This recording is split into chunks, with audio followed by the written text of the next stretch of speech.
Hola, ¿cómo están? Bienvenidos al episodio 9 de La Mala Comunicación Podcast. Estoy muy contento de presentarles este episodio número 9 porque tenemos a una persona que, más allá de ser una gran profesionista, y ahorita van a ver su nombre, es una gran amiga a la que quiero con todo el corazón y pues que hoy nos honra con su presencia. Pero bueno, antes de presentarla, la semana pasada en Ecuador se dieron ya las elecciones presidenciales mediante las cuales salió victorioso el candidato Daniel Noboa Asín. ¿Y por qué vamos a hablar de Daniel Noboa? ¿Por qué vamos a hablar de su campaña? Porque justamente quien hoy nos acompaña es Gabriela Avendaño. Ella es consultora política, estratega en comunicación digital y bueno, fue una de las mentes detrás de esta campaña, sobre todo en la parte digital, tanto del partido como pues la campaña ya presidencial del candidato y hoy presidente electo Daniel Noboa. La Mala Comunicación. Ideas para comunicar bien sin morir en el intento. Un podcast de Sentido Común Latinoamérica. Agradecemos a nuestros patrocinadores CMB, Corporación Mexicana de Evaluación, y Ajedrez Eventos y Soluciones por ser parte de este proyecto. Gabriela, bienvenida a La Mala Comunicación, bienvenida, encantado como siempre de estar contigo, de conversar contigo. ¿Cómo estás?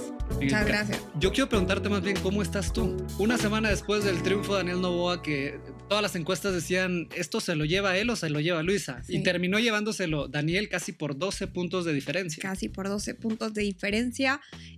Yo me ocupé sobre todo de la parte de los asambleístas.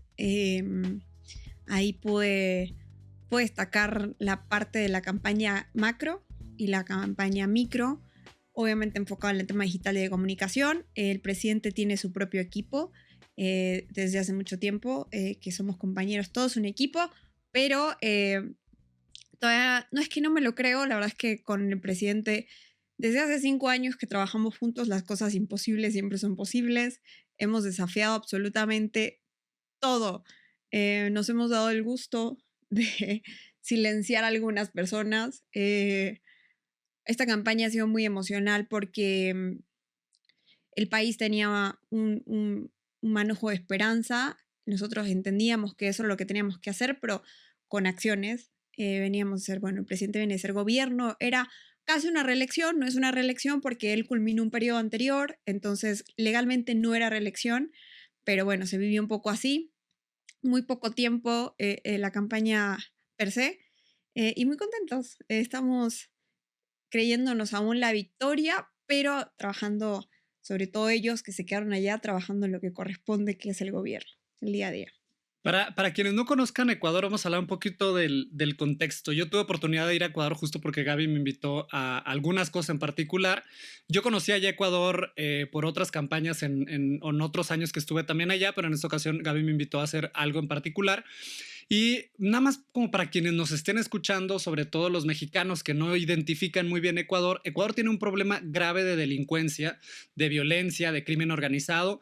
Yo siempre digo, cuando estuve en Ecuador lo vi y dije, esto es como el 2008 en México, ¿no? Coches bomba, las cárceles con motines, una cosa fuerte y gruesa en términos de violencia, inseguridad, crimen organizado, etcétera, ¿no? Y Daniel llega después de que tumbaron prácticamente al presidente Lazo, se hace una elección extraordinaria, lo pongo de manera de contexto, matan al candidato presidencial Fernando Villavicencio, Daniel pintaba penitas en las encuestas y de repente la gente volteó a verlo, estamos hablando eso del 2023, ¿verdad? Más o menos. Y a partir de ahí Daniel pasa la segunda vuelta y luego gana en la segunda vuelta y se convierte en presidente de Ecuador. En un país con una descomposición social, política, económica, una crisis institucional gravísima de seguridad. Quiero resumir un poco como para que se den cuenta en qué contexto se hizo la campaña actual. Daniel toma las riendas del poder, dura 1 año y cachito como presidente para terminar el periodo que le faltaba al presidente Lazo y se reelige, que no es una reelección como ya lo explicaba Gaby, sino que es una especie, bueno, sí es una reelección, una cosa rara, digamos, ¿no? O sea, entre el marco de lo legal, lo no legal, o una cosa rara. Pero ahí es donde se da el marco de la elección que hoy estamos viviendo. Y además, durante finales del año pasado hubo una serie de apagones que parecía que iban a condicionar, apagones que le ocurrieron porque pues, había sequía en el país, no estaba lloviendo, como está ocurriendo aquí en muchos estados del norte del país. pero no había lluvia y había sequía, y allá pues el 80-90%, corrígeme el dato, pero de la gente recibe luz por termoeléctricas, ¿no? Entonces, hidroeléctricas, perdón, por hidroeléctricas. Entonces, pues parecía que eso le iba a costar la reelección al presidente, y así lo decían los números. O sea, era una elección, era una campaña cuesta arriba. Lo que quiero poner sobre la mesa es eso, ¿no? O sea, la dificultad que tenía Daniel para lograr remontar. Primero empezó muy bien, pero se cayó con el tema de los apagones, producto de la sequía, y remonta la campaña, pasa la segunda vuelta, que eso ya todos lo sabíamos que iba a suceder, pero ya la segunda vuelta era como, híjole, aquí hablé con Gaby un día antes, el sábado antes de la elección, y me decía, es que aquí todo puede pasar. Sí. Fue un año para mucha gente muy difícil. Lo más complicado obviamente fueron los apagones. Para un gobernante es sumamente complicado decirle a la gente no llueve. Y no llueve y no tenemos forma porque el suministro de electricidad depende de las hidroeléctricas y por años ha vivido el país lleno de mentiras y de corrupción, que es un país además de atravesado por el crimen, es un país atravesado por la corrupción y por la corrupción de gobiernos anteriores que obedecen a personas que están sentenciadas también, que están presas.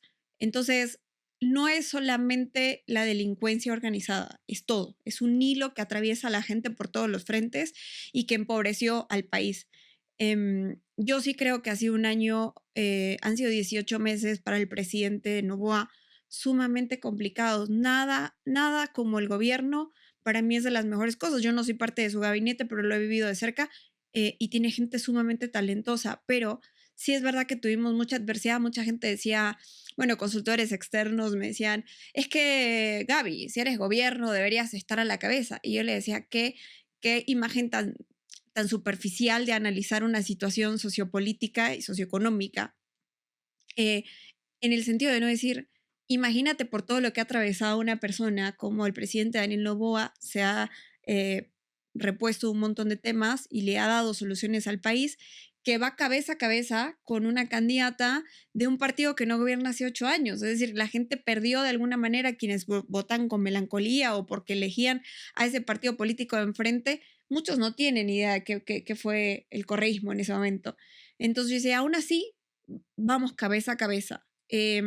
Sí creo que hubo una campaña muy buena del presidente. El presidente cuando baja a territorio la gente lo siente, lo palpa. Creo que eso fue una campaña muy, muy de a pie, con asambleístas que también se pusieron. Para mí la asamblea es lo más importante, obviamente después del presidente, pero para mí es muy, porque cada asambleísta tiene de mano la dificultad de su propia provincia, de su propio estado. Entonces era mucho más fácil saber qué le sucedía al ciudadano del Distrito 1 de la provincia de Guayas, porque tenía candidatos que estaban todos los días en la calle haciendo esto, lo otro. Entonces, fueron 18 meses que nos pasó de todo. Yo te puedo decir que al presidente Daniel Noboa le pasó de todo. Llovía, no llovía, y había sequía, y cuando llovía se inundaba. Entonces, forma parte de las particularidades de gobernar, de no estar preparados, de tener un país subdesarrollado. Yo creo que la gente votó a ese cambio que era parte de una transformación. Yo hablo de enderezar el país. Nosotros lo que le propusimos a la gente fue vamos a enderezar el rumbo de este país para que la corrupción, los malos gobiernos y sobre todo el crimen organizado al fin tengan una colaboración internacional.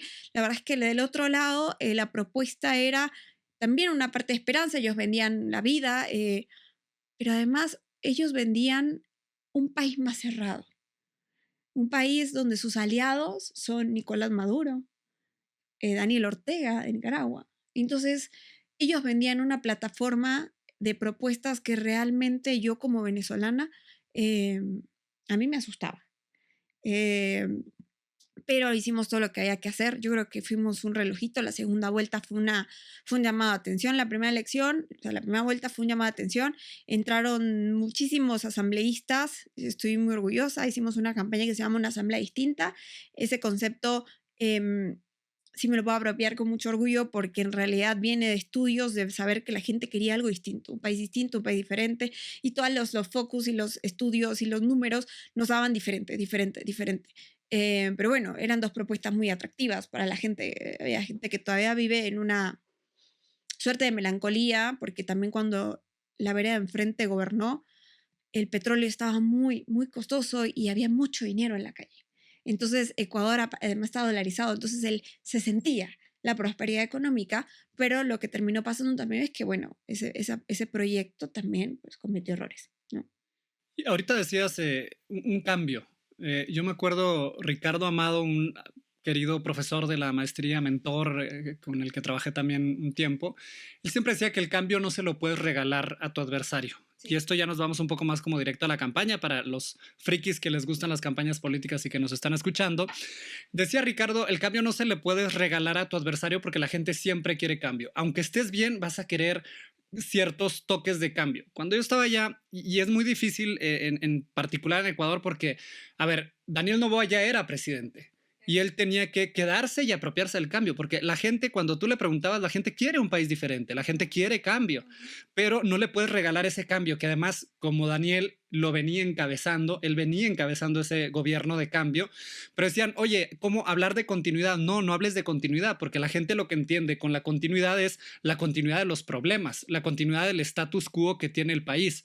Entonces no puedes regalar el concepto del cambio a tus adversarios, porque incluso Luisa González también hablaba de cambio. Entonces acá el gran reto de Daniel, y creo que lo hicieron muy bien también, fue ese, nosotros somos el cambio y nosotros, y me gustó mucho ese twist que le dieron a la campaña desde la primera vuelta, que era el Nuevo Ecuador, que siento que el relato como que en algún momento ya pues caducó, se envejeció y envejeció mal, pero luego en la segunda vuelta, el adelante, Ecuador adelante, ¿no? Que además entiendo que es un eslogan del papá, ¿no? Cuando hizo campaña o algo así. En algún lado lo leí eso, no sé, tú Sí, lo debes saber mejor que yo. A ver, hay dos facetas. La más importante es, sí, el génesis puede ser cambio, pero nosotros jamás utilizamos esa palabra. Es muy importante que se quede claro, porque obviamente cambio pertenecía a otro movimiento político, a otro partido. Nosotros jamás utilizamos eso, pero porque aparte no lo necesitaba la gente. La gente no necesitaba que le vinieras a cambiar todo. La gente necesitaba que le hicieras un país distinto. En la primera vuelta, el eslogan fue un nuevo Ecuador, se mantuvo el nuevo Ecuador como un eslogan per se, porque también nació así. Nosotros queríamos una nueva etapa cuando fuimos asambleístas, cuando el presidente fue por la asamblea, era una nueva etapa para Santa Elena, que es la provincia por la que él estaba compitiendo y ganó, y luego un nuevo Ecuador, y luego la marca se fue transformando en gobierno, un Ecuador, el nuevo Ecuador que resuelve. Y fueron conceptos de el gobierno, de su equipo y de su forma de decir estamos trabajando y estamos haciéndolo funcionar. En la asamblea se trató de distinto, y ese concepto fue el que más permeó dentro de la primera vuelta, porque eran los asambleístas los que estaban además haciendo el trabajo de donde el presidente no puede llegar, también por el tema de licencias y eso. Y luego en la segunda, Ecuador para adelante, es verdad que adelante, Ecuador adelante es un eslogan de su papá, de la campaña de su papá, pero en realidad también obedece a la gente que quiere ir hacia adelante, que quiere hacer un país diferente, que quiere prosperidad en su bolsillo, que quiere trabajar, que quiere comprar su casa, pero ese concepto solo se enfoca en la gente que quiere ir para adelante, que no quiere retroceder. Y la verdad es que la propuesta que estaba enfrente era el pasado, Claro. Era el viejo Ecuador, era la vieja política, y lo empalmamos así, lo empalmamos desde este lado como la asamblea, y lo empalmamos del lado del presidente, que siempre fue el presidente cabeza de sus estrategias, tiene un equipo técnico y un equipo profesional suyo, y que lo han hecho muy bien. O sea, cometimos errores, pero yo creo que aprovechamos muchísimo más los errores de enfrente para poder ganar. Claro, porque además una campaña electoral no se gana solamente porque tú hagas una buena campaña. No. Se gana porque sabes explotar, primero identificar, aprovechar y explotar los errores de tu adversario. Y creo que eso lo hicieron muy bien ella. Sobre todo en la segunda vuelta, Luisa, desde mi punto de vista, cometió muchos errores al hablar de la desdolarización, al defender el régimen de Nicolás Maduro. O sea, cosas que en el imaginario colectivo ecuatoriano, si mal no recuerdo, pues no están bien vistas. O sea, sí. La gente no lo quiere. No, y además te voy a decir algo. Yo sí creo que hubo un condimento de los errores de enfrente que se pueden explotar de este lado, pero yo sigo profundamente confiada o soy fiel creyente a que lo que pasó en Ecuador fue un país eligiendo un proyecto diferente, un proyecto que le obedece a su plan de vida, un proyecto que hace que sus hijos no se vayan del país, un proyecto que obedece a otras cosas. Claro que sí, que los errores de enfrente se explotan y todo lo que quieras, pero ese país eligió otra cosa y es tal lo que eligió que fueron los indecisos los que pusieron el presidente. Los indecisos los que dijeron, ok, esta propuesta, los que no lograron ver ni ellos ni nosotros, hubo un voto ahí oculto que decidió que el presidente Daniel Noboa representaba el proyecto de vida que ellos querían y quienes querían que los cuidara y los defendiera, porque además Ecuador es difícil y la defensa de un presidente que decide ponerse en contra de las mafias de frente y empezar a traer especialistas internacionales, que la gente tuvo un voto de confianza. Y fíjate que lo más importante de esto fue quién votó al presidente, ¿no? Siempre nos destacamos en que las mujeres siempre lo votan. Es una gran población Pero de ahora mujeres. fueron los abuelitos, ¿no? Fueron los abuelos y fueron los jóvenes. Los jóvenes y los abuelos hicieron un TAS. Ellos pusieron en tendencias, yo me quedaba horas en TikTok nada más para entender cómo estaba funcionando el comportamiento de cada segmento, de un lado del otro, para poder hacer una estrategia diferente. Somos muchos equipos, esto no es solamente yo, aquí éramos muchas cabezas, el equipo era de primera y fuimos todas con nuestro talento, aportando nuestro granito de arena, pero fueron los abuelos porque los abuelos tienen un sentimiento patriótico diferente, en donde vivieron una etapa del correísmo que no les gustó y en donde pusieron su voto de confianza como patriotas. Pero están los jóvenes que no vieron el correísmo per se porque no se acuerdan, pero les llama la atención esto de un joven que traiga prosperidad, traiga trabajo, traiga tecnología, traiga innovación, traiga un país diferente. Entonces, sí fueron dos segmentos y ahí estaban los indecisos también, porque el voto duro pues no se mueve. Pero bueno, esta elección, independientemente de lo que pasara el domingo, nació el novoísmo, nació esta ola morada, algunos le dicen así. Entonces, claro, vendimos un país diferente, o sea, en realidad una idea de un país que podía ser mucho más sustentable que lo que tenían enfrente. Y esos 12 puntos pues lo marcan. Oye, ahorita dijiste, nació el novoísmo y voy a irme un poco atrás porque justo cuando yo estuve en Ecuador, ahora en noviembre, diciembre del año pasado, yo escuchaba que decían, es que Daniel Noboa fue un accidente de la democracia. O sea, si hubiera perdido la elección, Daniel Noboa hubiera confirmado que había sido un accidente de la democracia porque asesinaron a un candidato presidencial, porque las condiciones del país en ese momento hicieron que la gente lo volteara a ver, pero no fue un accidente de la democracia. O sea, es alguien a quien los ecuatorianos refrendaron una vez más, además con 12 puntos de diferencia. Así es. Yo creo que quienes hacían esa reflexión de un accidente de la democracia nunca fue desde el análisis, fue muy miope ese análisis, porque en realidad yo he visto gobiernos que les pasa de todo, pero es que verdad que al presidente Noboa le pasó de todo, o sea, de todo lo que te puedas imaginar. A ver, pero contemos, porque, a ver, es increíble que desde el día 1 de posesión, y lo platicábamos ayer, tenía a la vicepresidenta en contra. O sea, a la propia vicepresidenta lo traicionó. Estuvo gobernando en contra de su vicepresidenta. Estuvo gobernando con los apagones. Estuvo gobernando metiéndosele a la cárcel. ¿Cómo olvidar esas escenas donde en Ecuavisa, me parece que fue, se metieron los narcotraficantes TC. TC Ecuador, sí. Es como la televisión del Estado, ¿no? Sí.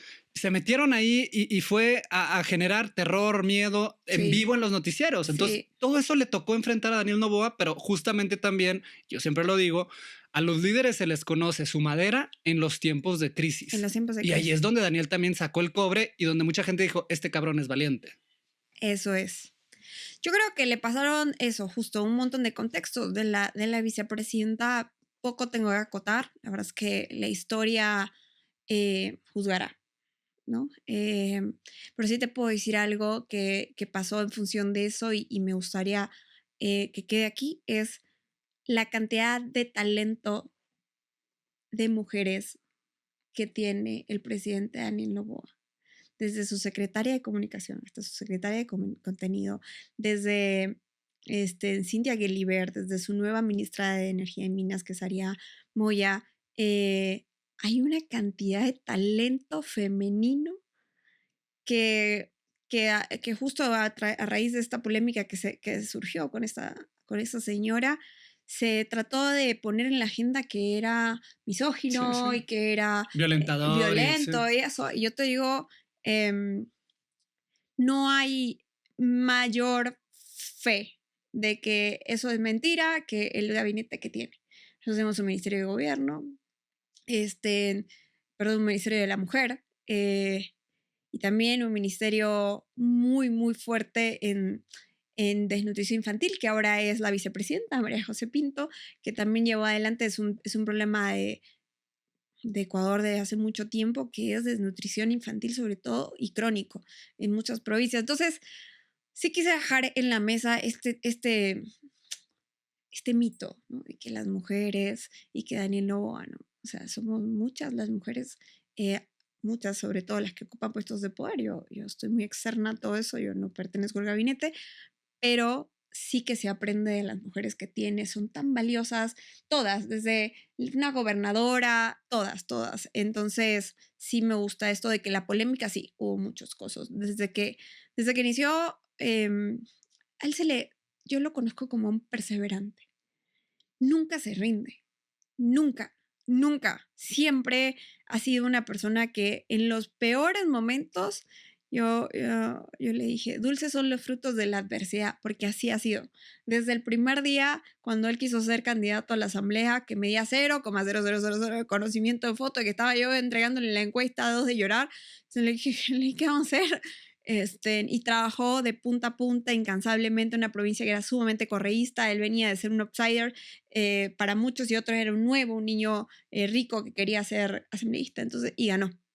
Y luego ganó. Entonces, bueno, a los que nos están viendo, no fue un accidente de la democracia, fue un resultado de la votación de mucha gente que cree y que le dio la oportunidad una vez más, con 12 puntos de diferencia, eso no es cualquier cosa, y que se reconcilió, porque la primera vuelta también fue no estoy tan contento, hay que hacerlo mejor, y yo creo que él entendió, leyó, es muy autocrítico de su gestión, de su gobierno, y hizo lo posible. Aparte tiene también mucho apoyo su mamá, que ahora es asambleísta y que le dio todo esa crianza de social, de hacer brigadas médicas y estar con la gente desde hace tantos años. Ellos tienen su fundación, pudieron ellos dedicarse a tener otra vida. Yo siempre lo pensaba así, hace muchos años ya no, porque vi el amor que le tiene Ecuador, y también su esposa, ¿no? Que es una mujer maravillosa, la primera dama de verdad que se ha fajado. Entonces es un equipo encabezado por él, pero es un equipo que baja y baja y baja hasta llegar a nosotros, que somos los externos, y lograr con tanta valentía hacer que este país salga adelante. Eso es lo único que queremos. Gaby, cuéntanos ahora en la parte en la que tú estuviste. A mí me consta que estuviste atravesando prácticamente todo, pero tenías la responsabilidad, y eso fuiste demasiado, digamos, humilde al decirlo, de la asamblea. Pero se esperaba que metieran 40 asambleístas o 40 y pico, y metieron 66, 60 y pico también. O sea, metieron más de lo que les habían pedido. Ese es el significado o el resultado de un gran trabajo que yo lo vi además con mis propios ojos, nadie me lo va a contar, que tú encabezaste, que tú hablabas uno a uno con todos los candidatos de todo el país a asambleístas, que tú los coordinabas, que tú les resolvías sus dudas, y me tocó ver también el cariño que te tienen. O sea, que veían en ti a alguien que les resolvía, que les organizaba y que los ayudaba a salir adelante con sus proyectos, cada uno en su provincia, y aunque una fuera más importante que la otra, o sea, no importaba, para ti todos fueron siempre candidatos del mismo nivel, ¿no? Entonces, el resultado de la asamblea primero en la primera vuelta, pues fue abrumador. O sea, nadie se lo esperaba, ni el presidente, ni tú, ni nadie nos esperábamos que tuvieran más de 40 asambleístas. Creo que el presidente sí. Él sí confiaba en sus números. Pero a ver, ya la pregunta directa es, ¿qué hicieron primero en esa primera vuelta desde lo digital y ahora en la segunda vuelta también?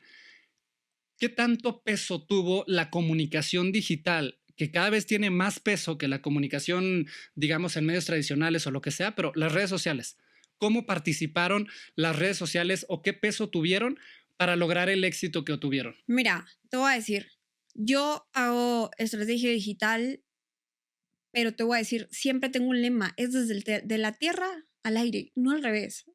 Tú puedes lanzar estrategias y activaciones digitales, que no lo hice sola, también tuve una gran aliada que se llama Annie Viscotti, que ella me ayudaba en la parte de medios de comunicación, yo no hacía medios, ella me ayudaba en la otra parte, en la tajada que faltaba. Había gente que se encarga de territorio, medios, digital. Pero una de las cosas es justo, ¿qué estás haciendo en territorio tan vibrante que lo podemos llevar a las redes? Y ahí venían los desafíos, el cartón, los abrazos, las historias, todo lo que podíamos movilizar. Teníamos asambleístas muy carismáticos. Tenemos Andrés Gushmer, que viene de la tele, en el tema deportivo, fue el ministro, porque también entonces tenía un poco más aceitado el tema de cómo manejarse y llevarlo a lo digital. Teníamos a las hermanas Jaramillo, Lucía y Paola, teníamos muy buenos talentos, Nils Olsen, que también se dedicó a la parte de turismo, entonces tenía muy adentrado el tema de territorio también. Entonces, cada uno en su particularidad, tenemos de Napo, de todos lados, que lograban a través de las propuestas y el trabajo de territorio llevarlo a lo digital y yo podía darles el empujón. Cómo enfrentar una crisis, tuvimos momentos donde teníamos que, y la verdad es que el territorio que se defiende primero es las redes. Hasta que llega un medio de comunicación o hasta que lo llevamos a un medio de comunicación ya el trance es diferente y lo ponemos en un titular, pero las redes obviamente son el televisor de cada uno de ellos, entonces sí, fue un trabajo muy arduo. Valentina Centeno también, que no creo que se me vayan casi ninguno, pero todos ellos obedecieron al pie de la letra todas las activaciones digitales que correspondían y lo aterrizaban a su territorio. Que no era como, bueno, hoy vamos a hacer un bailecito. No, nosotros hacíamos cosas que estaban directamente vinculadas a lo que la gente necesitaba en ese momento. Y fuimos y le dimos la cara en momentos muy difíciles, porque es un país que tiene mucha adversidad. Entonces, sí, lo que hicimos además de eso fue la contención. Cada candidato asambleísta tenía a Gabriela Bendaño 24/7, al sol de hoy. Su terapeuta. Y viceversa, porque en realidad lo que hacíamos eran ellos como políticos, como gente de territorio, traía sus ideas y yo lo que hacía era encauzar.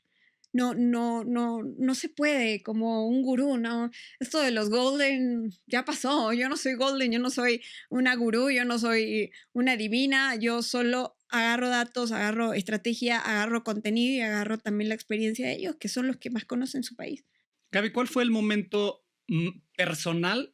Dos momentos, el momento personal más difícil de la campaña y el momento profesional más difícil de la campaña. El difícil seguramente fue la migración venezolana. Personal. Esa fue personal porque mucha gente le intentó decir a muchos ecuatorianos, oigan, es que yo no estoy de vacaciones aquí, ¿no? Yo vivo en este país porque no tuve de otra. Ese fue muy difícil porque cuando me identificaban en la calle, sí me decían, por favor, que esto no se convierta en otra Venezuela, yo aquí hice mi familia, yo trabajo, yo soy honrado. Ese es personal porque es como que siempre te jala. Sí, claro. El estómago. Yo tengo 14 años que no veo a mi familia, yo no he podido regresar a Venezuela, a mí se me han muerto familiares que yo no pude volver ni a despedirme, ni a abrazar, ni nada. Entonces, yo creo que un día antes de la elección, me acuerdo que fue muy duro el día del sábado cuando habían consultores políticos que me estaban dando el pésame de, ay, no, lo que hiciste no funcionó, no alcanzó. Nunca va a entender por qué esos mensajes. Pero cuando yo vi esos mensajes y vi que, bueno, que era una posibilidad, le dejé todo a Dios, yo soy católica, creo que lloré muchísimo cuando me acordé de mi abuela, en la situación que murió mi abuela, siendo funcionaria, no funcionaria pública, sino siendo alguien que pertenecía al sector público de la salud, que había dedicado su vida a un país y se murió en las peores condiciones de salud de Venezuela, que me pareció lo más injusto y más jodido, y además sin su nieta.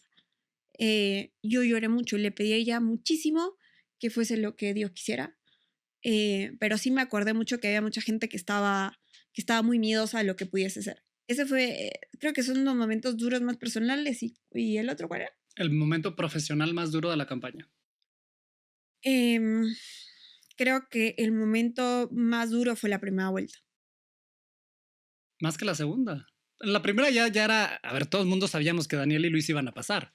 Pero ¿qué momento en particular de la primera vuelta fue duro? No fue una victoria completa, entraron los asambleístas que se fue pronosticó. Un trago amargo y dulce. Pero ¿no? fue un trago amargo que lo único que hizo fue sentarnos a pensar, redirigir la estrategia. Del otro lado habían... No, al otro lado echaron las campanas al vuelo. Pero había un centenar de consultores políticos. Yo los veía, compañeros, obviamente, digo, de la profesión, pero un centenar. Cuando yo medía la cantidad de pauta que tenían del otro lado, era abismal. Yo decía, esto solo se puede resolver con estrategia. No se puede competir entre billetazo. Se tiene que resolver con la gente que diga, a ver, aquí estoy resolviendo, haciendo esto, lo otro. Porque del otro lado era un monstruo a nivel técnico. Había muchísimos más equipos externos de los que pudieran imaginar. Entonces, sí fue un momento donde dije, ok, vamos, o sea, redirigir, reestructurar, tiro de precisión. Las campañas se ganan con tiros de precisión, no se ganan a billetazos, se ganan con estrategia y se ganan con estrategia y equipo. Y si uno no tiene un equipo, está fregado. Yo, por suerte, tenía gente maravillosa a mi alrededor, cada uno haciendo lo que tenía que hacer y así se ganó la elección. Cada uno haciendo lo que tenía que hacer, obviamente, con los equipos que están arriba, macro, el del presidente, su equipo, el presidente como cabeza y después su equipo fuerte de ahí, pero justo lo que había que hacer. Si era de competencia, nos hubiesen ganado de largo porque metían una inversión en redes sociales fuerte, muy fuerte, que nos benefició también. Porque, pues, mientras más, si el enemigo se equivoca, déjalo, ¿no? Sí, claro. Que sigan lo suyo. Entonces, sí, lo hicieron bastante bien. Nos ayudaron a ganar. Gaby, ya ahora más a manera de reflexión, nosotros, digo nosotros porque somos de la misma generación, de la misma edad. Gaby tiene 33, cumples 34 ahora en septiembre. Y es asesora de un presidente de un país. Entonces, no es cosa menor para quienes tenemos la misma edad, la generación de consultores políticos que venimos, que nos apasiona lo que hacemos, que además tenemos ciertas, digamos, principios con los cuales trabajamos y demás. Pues es un gran logro y es un orgullo verte allí, verte triunfar, verte trabajar, verte como en el terreno, en el territorio. O sea, me tocó ver el respeto que te tienen y no es un respeto que uno te lo compras. El respeto profesional se gana. Y se gana con resultados, y se gana con humildad, y se gana sabiendo hacer las cosas bien, se gana a través de la confianza también que te tienen los clientes y los personajes, los líderes a los que nos toca trabajar. Pero también, pues, del otro lado, y no del otro lado en general, o sea, este mundo de la consultoría política, y esta es una reflexión ya más de nuestra profesión, de nuestra industria, pues no necesariamente es siempre... digamos, fácil, ¿no? Al contrario, aquí para llegar a algún lugar tienes que picar piedra, tienes que trabajar un chingo, tienes que desvelarte, tienes que demostrar, y más siendo mujer. Sí. ¿Sabes que no soy feminista? Sí, lo sé. Que no... O sea, si eres feminista en el sentido de las luchas que persigues, pero no te gusta la etiqueta. No me gusta esa colectivización. Exacto. De nada, porque yo sé que no se puede llegar solas. No se llegan todas juntas, no. Se llegan todos juntos. Se llegan cuando uno tiene un talento y tiene un compañero y cuando un hombre y una mujer contribuyen a que se llegue. Obviamente las mujeres somos mucho más difíciles, somos más competitivas, somos más leales. Nos gusta más y nos cuesta 17 millones de veces más que a los hombres, pero no se trata de eso. Yo sí creo que el reconocimiento de entender que las mujeres también nos hacemos mucho daño entre mujeres también es un paso a decir, ok, ¿no? No hables de la otra, no la perjudiques, háblale de frente. Pero bueno, yo creo que nosotros no vivimos en aldeas. Las mujeres, para poder llegar a puestos de poder, necesitan a los hombres y a las mujeres. Yo no sería asesora de nadie, no solo en Ecuador o donde trabajo, si no hubiese un hombre o una mujer que se sentó y dijo: Gabriela, acá está, es buena, aquí están sus skills, o trabaja mucho, o lo que quiera, ¿sabes? Y somos parte de una generación que un poco también vive la sacudida de forzarse 4 veces más, porque arriba de nosotros están lo que yo le llamo los golden. Los A golden. ver, describe los golden. ¿Qué son los Los golden? son una... Tú y yo no somos golden, por ejemplo. No, nosotros no somos golden. Los golden son, un día me salió decirle, bueno, es un golden, es estos consultores que vienen de la primera, segunda, tercera y cuarta camada, que se lograron establecer dentro de los gobiernos, que hicieron presidentes, que tienen una carrera, una trayectoria buenísima y que algunos han ayudado muchísimo a crecer a gente como nosotros y otras han ayudado a aplastar cerrarnos las puertas. A cerrar las puertas, a quitar, a... Entonces, hay de todo.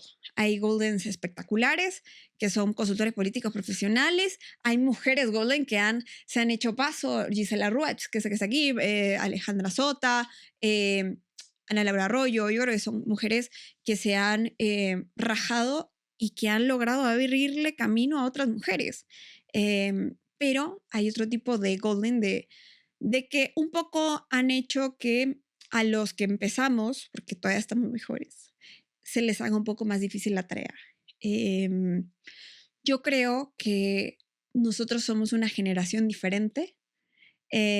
Somos una generación de consultores empática, somos buenos, somos compañeros. Yo no hubiese podido sobrevivir la campaña ni de Ecuador ni de ningún lado si no hubiese tenido amigos como tú, amigos como Patricia Morelos, Oscar Martínez, Ilse Santoyo, Caro, y muchísimos más que en los momentos más complicados yo iba corriendo y desahogaba y me decían: aquí está esto, lo otro. Son realmente personas que ahora, bueno, Memo Quintana también, que van haciendo sus empresas porque vamos todos creciendo, pero con otro táctico, porque nosotros empezamos a ser junior.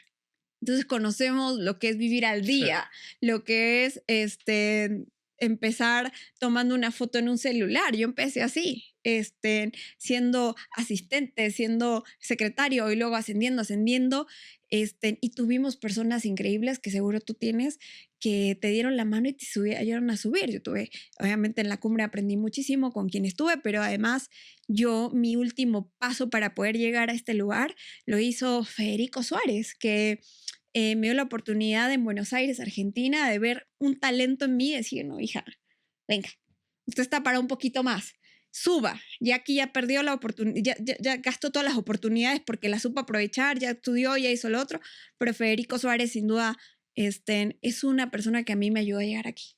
Y cuando estoy en gobierno y en gestión, pienso mucho en las cosas que Federico, que fue ministro de la Gobernación, Virginia Vidal, en Buenos Aires, por el partido de Mauricio Macri, que todo lo que yo le aprendí. Entonces también tengo gente que fueron golden y que fueron muy buenas personas conmigo. Entonces, por eso no llegamos todas y solas. Vamos todas, pero con todos, ¿sabes? Eso yo creo que es el génesis de la verdadera innovación de la política. Ok, y que para también los frikis de la política y los juniors, que ahorita ya ni tú ni yo somos juniors, ya estamos Dios. En el senior, pero nos tocó pasarla por ahí, nos tocó pasar hambre, nos tocó juniors, llegar en hoteles pedorros que nos dejaban ahí los jefes. No, ya. O sea, a ver, pero nos tocó conocer... Realmente, la necesidad. Sí, porque luego se dice, los consultores políticos y que el yate y que no, señores, o sea, no, de repente el cliente te mantiene 2 horas haciendo fila esperando para recibirte. O sea, de repente también te toca pasar hambre porque no comiste en todo el chingado día, porque estás en la calle, en el territorio y tal. Y de repente te toca también estar en el mejor restaurante del país cenando con otro líder súper chingón y todo. Pero es una sube y baja, ¿no? O sea, no es esa glorificación que quieren poner, no. O sea, en la consultoría política se vive bien, se trabaja bien, pero tamén te toca pasarla mal. Sí, también te toca desprecios. Como en todas las carreras, ¿no? Como en todas. Con todas las carreras que se ascienden y que a los que empiezan, a los que estudian esto, nada más que sepan que sobrevive el que lo hace ahora sí con vocación. Las primeras tandas de Golden que hubieron buenas y malas, como también hay buenos y malos de nuestra generación. Yo creo que ahora sí no se perdona ser mala persona. Sí, claro. Yo creo que ahora sí no se perdona. Yo creo que no se perdona. Tengo amigas que me dijeron, no, nunca habéis elegido a Novoa, del rubro, ecuatorianas, y me mandaron un mensaje tan bonito que no la voy a nombrar para no comprometerla, pero la llamé y le dije gracias, o sea, le escribí y le dije, siempre ha sido tanto la altura con la que me tratas, a pesar de ser de diásporas distintas, a pesar de ideológicamente obedecer algunas cosas que no se parecen, pero este amor que le tienes a tu país y que me concedes a mí la felicitación de que yo te prometa que lo que yo haga, si me corresponde, ¿no?, seguir en este proyecto, va a ser en función de querer que lo mejor le pase. Entonces yo sí creo que nada funciona si eres mala persona. El rubro y lo digital también logra permear y filtrar a la gente que hace el bien y hace el mal. Gaby, se nos acabó el tiempo. Muchas gracias. Muchísimas gracias por estar aquí conmigo, con nosotros, con la audiencia de La Mala Comunicación Podcast. ¿Qué sigue para ti? No sé. Dormir un poco. Descansar, vacaciones. Descansar, bueno, no vacaciones, pero sigue disfrutar un poco más a los propios y trabajar. Muy bien. Muchísimas gracias, Gaby, por estar con nosotros. Gracias por compartir tu experiencia en Ecuador. Para quienes entienden de política, para quienes no entienden de política, pero les gusta la comunicación, para quienes se meten al podcast simplemente a ver qué aprenden, qué escuchan o quién es el invitado nuevo, pues muchísimas gracias, Gaby, por eso. Gracias a todos por sintonizarnos. Y a todos recuerden que nos pueden seguir en las redes sociales del podcast, @La Mala Comunicación Podcast, también en las redes sociales de Sentido Común Latinoamérica, @Sentido Común Lat, y pueden consultar servicios y pueden consultar todo lo que hacemos también en www.sentidocomun.lat. Les agradecemos mucho que estén como cada martes pendientes de cada nuevo episodio y bueno, nos vemos el próximo martes.